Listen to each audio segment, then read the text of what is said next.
Welcome back to my channel, and before this video even continues, I just want to be very clear. I am not a professional and I do not give measurements because I eyeball everything. I cook with my heart and my eyes. I just look and see and taste. I'm sorry for any inconvenience this may cause, but if you feel like you can handle that, continue to watch.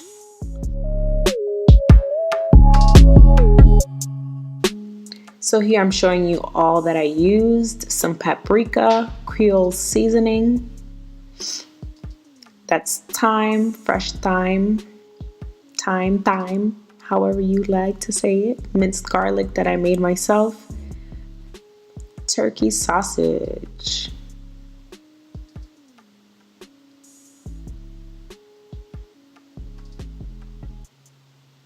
This is Gouda and white cheddar. Black pepper, Parmesan, Mexican, and you gotta have cheddar. And these are my chopped cauliflower pieces, panko. All the ingredients will be listed down below in the description box. Make sure to check that out. So right here, as you can see, I OD'd on the butter. The more butter, the better. Nah, you could cut down on butter. You don't need this much. And then I added some shallots. I don't know how to say it. It's another type of onion. And then I put thyme. I usually put the whole stem in there, but I didn't feel like taking it out towards the end, so I just picked it. Saute that real good until translucent. Make sure your heat is not that high because it will burn.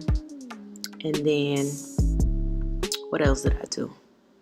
I added some garlic. My mouth getting watery. Oh my God. Oh my Jesus. Yeah, I put some garlic. I moved that around. Make sure you're not burning it, honey. Make sure it's not burning.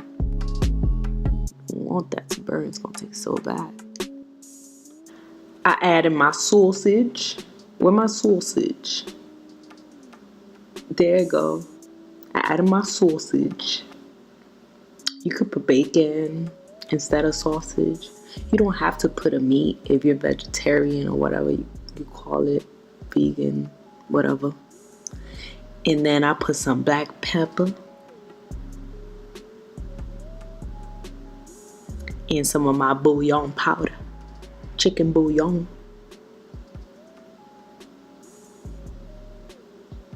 And then I put a little, a little bit of vinegar, not a lot. And then I put my little Creole seasoning, and then my paprika. And I mixed it around. Saute.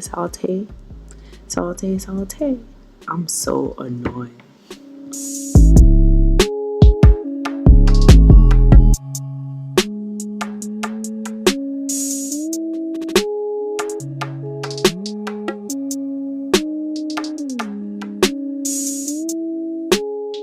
In a separate pot, I added some heavy whipping cream, and prior to that, I had lightly buttered the pot and I added some minced garlic.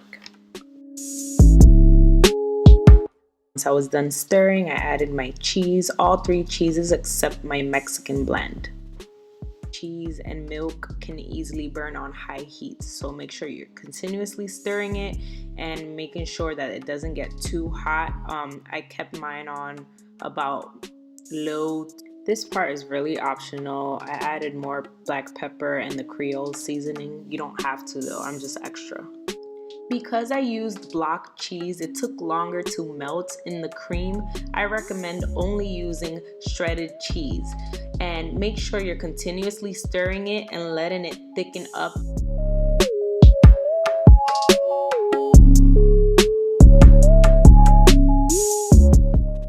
So here I'm adding my Mexican cheese blend. Because this was my first time doing this, I made the mistake of not letting my cheese sauce get as thick as it needed to. And so that prolonged my oven time. With that being said, let your cheese sauce thicken up as slow as it needs to. Just be patient, don't be like me. Give it a good stir, and now you can add another layer of cheese if you'd like, but I went ahead and added my breadcrumbs. Finish it off with some cooking spray in order to get the breadcrumbs crunchy.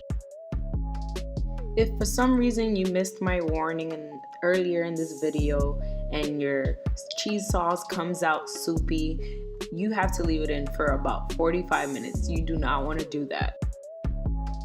This came out so bomb, like you don't even understand. It was so good and flavorful. Recommendations.